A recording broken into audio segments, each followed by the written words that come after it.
વડોદરા મહાનગરપાલિકા દ્વારા બાકી વેરા મામલે મિલકત સીલ કરવાની કાર્યવાહી હાથ ધરી હતી। વડોદરા મ્યુનિસિપલ કોર્પોરેશન દ્વારા વર્ષ 2024-25ના બજેટમાં મિલકત વેરાની આવક 724 કરોડ થવાનો અંદાજ મૂક્યો છે, જે માટે એડવાન્સ વેરો ભરનાર મિલકત ધારકોને 10% રિબેટ આપવાની યોજના પણ અમલમાં મૂકવા આવી છે, જે યોજનાનો ગ્રાહકો લાભ લેતા વીએમસીને 200 કરોડની આવક થઈ હતી।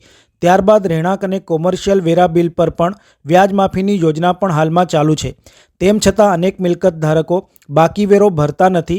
થોડા દિવસ પહેલાં જ વેરો ભરવાની મુદતમાં વધારો પણ કરવામાં આવ્યો છે, જેને લઈને હવે પાલિકાએ વેરો ન ભરનાર સામે કડક કાર્યવાહી કરવામાં આવી હતી। ત્યારે ઉત્તર ઝોનમાં સમાવિષ્ટ વોર્ડ નંબર 7 દ્વારા 2 દિવસમાં 25થી વધુ મિલકતો સીલ કરી હતી અને તમામ લોકોને વેરો ભરવાની સૂચનાઓ આપવામાં આવી હતી। ગઈકાલથી ઉપરી મળેલ સૂચના અન્વયે ગઈકાલથી કાર્યવાહી જેઓના પાછલા પૈસા બાકી છે ઘણા વર્ષોના, તેઓને સ્કીમની જાણકારી બી મળે અને તેઓને સીલ મારીને લાભ લઈ શકે એવી કાર્યવાહી ચાલુ છે।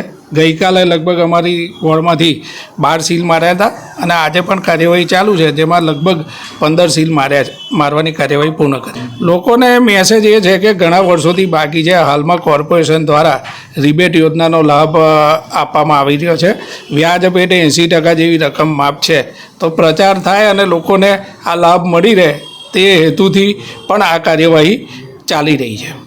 કામગીરી કન્ટિન્યુ ચાલશે। ટાર્ગેટ એચીવ કરવા માટેનો આ કાયદેસરની કાર્યવાહી ચાલી રહી છે।